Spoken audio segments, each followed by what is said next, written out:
আসসালামু আলাইকুম গাইস, সবাইকে আমাদের চ্যানেলে স্বাগতম। আজকে আমরা ত্রিকোণমিতি সম্বন্ধে আলোচনা করব। তবে ত্রিকোণমিতি একটি গুরুত্বপূর্ণ অধ্যায়। এই অধ্যায়টি ভালো করে আয়ত্ত করতে হবে, আর এই জন্য প্রয়োজন সূত্রগুলো আগে ভালো করে মুখস্থ করতে হবে। তো আমরা সূত্রগুলো সম্বন্ধে আলোচনা করব। তবে সূত্রগুলো হলো মেইন ভিত্তি। সূত্রগুলো যখন ভালো করে আমরা পড়বো তখন ত্রিকোণমিতির কোনো ব্যাপারই না। তো আমি যেহেতু আছি, কোনো সমস্যা নেই, আমরা ত্রিকোণমিতি চ্যাপ্টারের সূত্রগুলো আগে কভার করে ফেলবো। Let's go.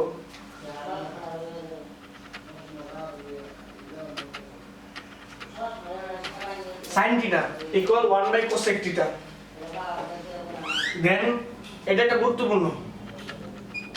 তারপর হলো cos theta।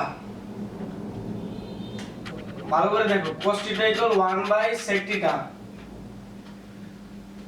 তারপর হলো tan theta।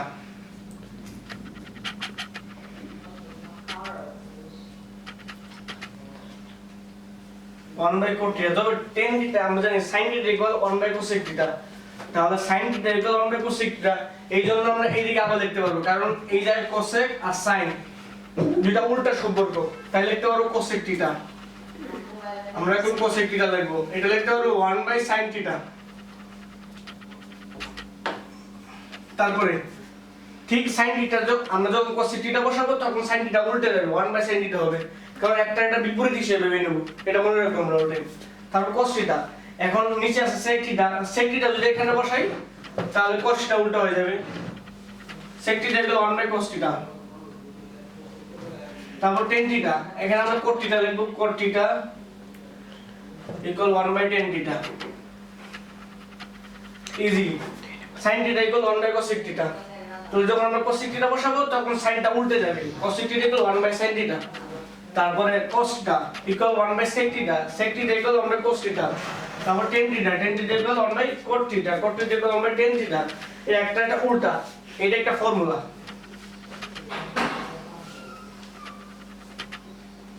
তবে এখানে আরেকটা গুরুত্বপূর্ণ সূত্র বাকি আছে, সেটা হলো tan theta আরেকটা সূত্র রয়েছে, sin theta equal cos theta। এই যে tan theta equal sin theta by cos theta, এটা ভাবতে হবে। tan theta মানে হলো sin theta উপরে যাবে, cos theta নিচে থাকবে। যখন আমরা cot theta এর কথা বলবো, cot theta এর সূত্র হয়ে যাবে cot theta equal cos theta by sin theta। যেহেতু tan theta বিপরীত হলো cot theta, এই জন্য উল্টা যাবে, cos টা উপরে চলে যাবে, sin টা নিচে চলে আসবে। আমরা অল টাইম ভাববো প্রথমে একটা মুখস্থ করব, sin theta আর cosec theta সম্পর্ক হলো উল্টা, sin theta equal 1 by cosec theta R cosec theta equal 1 by sin theta। শেষ। cos theta sec theta সম্পর্ক উল্টা, cos theta equal 1 by sec theta equal 1 by cos theta। tan theta equal 1 by cot theta। তো tan আর cot এর সম্পর্ক উল্টা, এইজন্য cot theta equal 1 by tan theta। ঠিক তেমনি tan theta equal sin theta by cos theta, R cot theta এর ক্ষেত্রে cos theta by sin theta।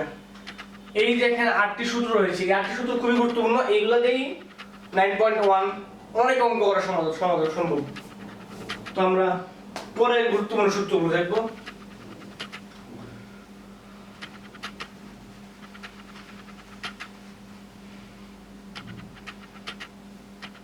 তো আমাদের পরে আলোচনার বিষয় হলো,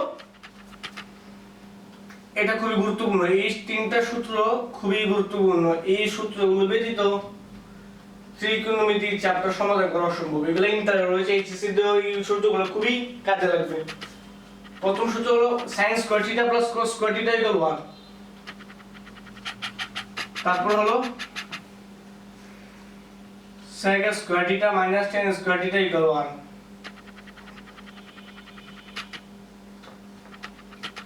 তারপর cos square theta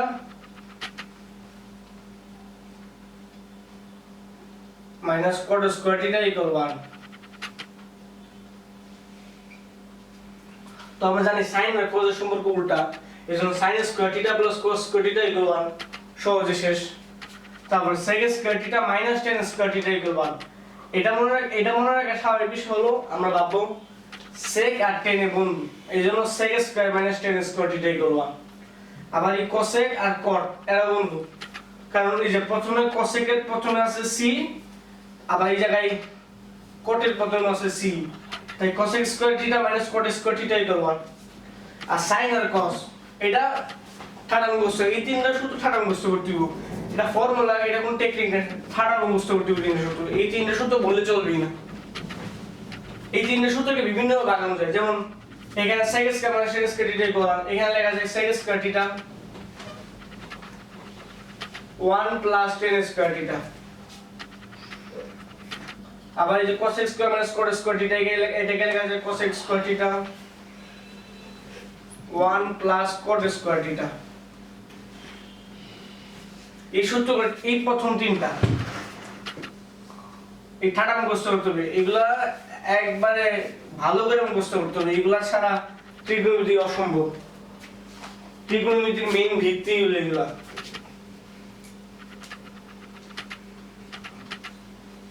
তারপর আমরা একটা গুরুত্বপূর্ণ সূত্র যেগুলো সহজে মনে রাখতে পারবো, লেটস গো।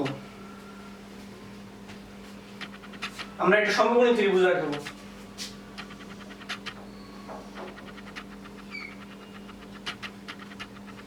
সমকোণী ত্রিভুজের যে সমকোণ রয়েছে, এই কোণের বিপরীতে যে বাহু থাকবে তাকে বলা হয় অতিভুজ।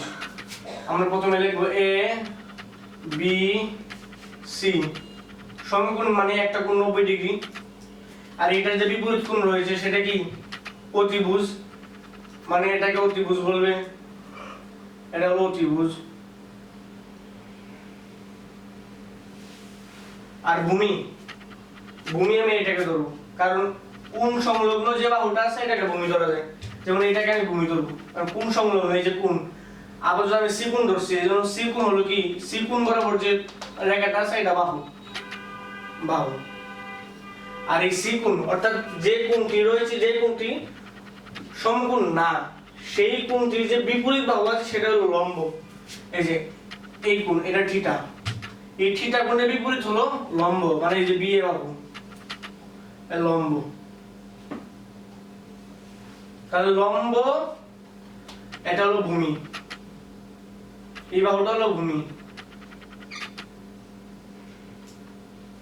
তো আমরা একটা সূত্র আগে থেকে জানি, এর আগে হয়তো আমরা এই ক্লাস 8 শিখেছি। এটা হলো অতিভুজ স্কয়ার ইকুয়াল লম্ব স্কয়ার যোগ ভূমি স্কয়ার। লম্ব স্কয়ার যোগ ভূমি স্কয়ার।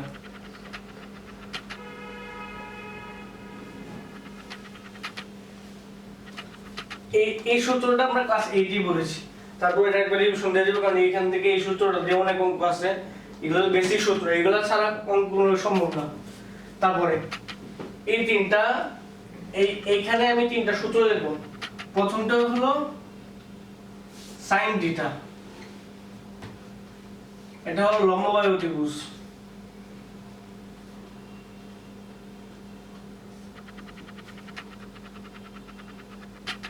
তারপর হলো cos থিটা, ভূমিবাহু অতিভুজ।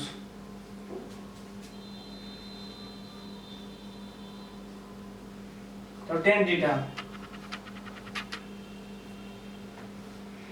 ভূলর লম্ববাহু ভূমি।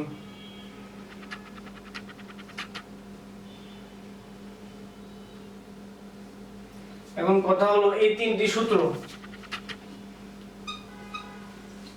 ভালো করে মনে রাখতে হবে, কারণ এই সূত্রগুলো দিয়ে অনেক অঙ্ক রয়েছে, বেসিক অঙ্ক, হার্ড লেভেল পর্যন্ত এই সূত্রগুলো দিয়ে অঙ্কগুলো সমাধান করা হয়।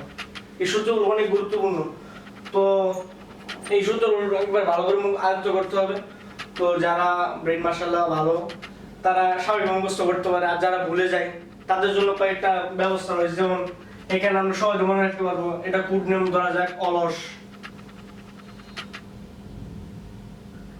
এটা কোড নেম ধরা যাক অবুক, আর এটা বলা যায় মনে করো ভুলট।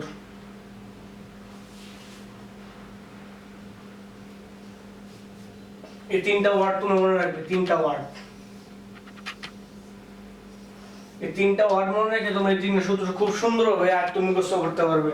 যেমন প্রথম হলো অলস, অর্থে হলো অতিভুজ।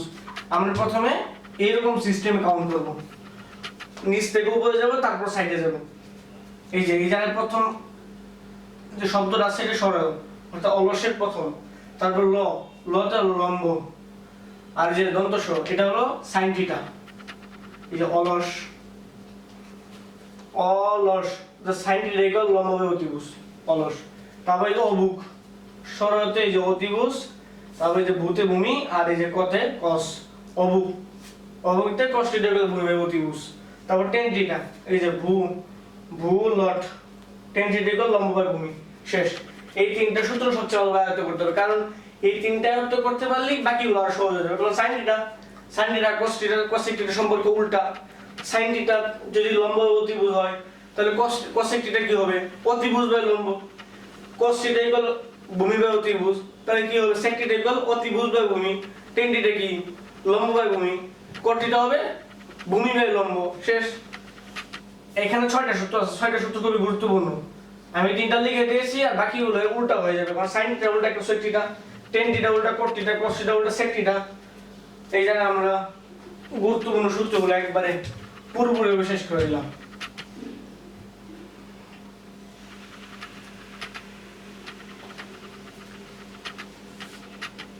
তারপরে এখন যে সূত্রগুলো দেখাবো এগুলো হলো মান নির্ণয়ের ক্ষেত্রে কত ডিগ্রি কোণ, যেমন আমরা বলতে পারি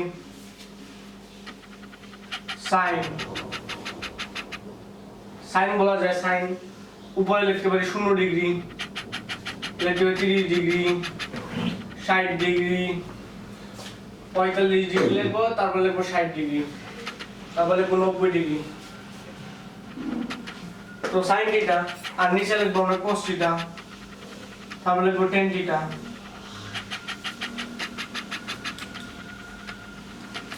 আমরা এখানে sin θ মুখস্থ করবো আর tan θ মুখস্থ করবো, আর বাকি মাঝখানে cos θ আমরা টেকনিক্যালি ভাবে সমাধান করে ফেলতে পারবো। ক্যালকুলেটর যেগুলো আমার খুব সহজ ভাবে করা যায়, কিন্তু আমরা টেকনিক্যালি মুখস্থ করবো, কারণ ক্যালকুলেটর সবসময় পাওয়া যায় আমার হাতের কাছে।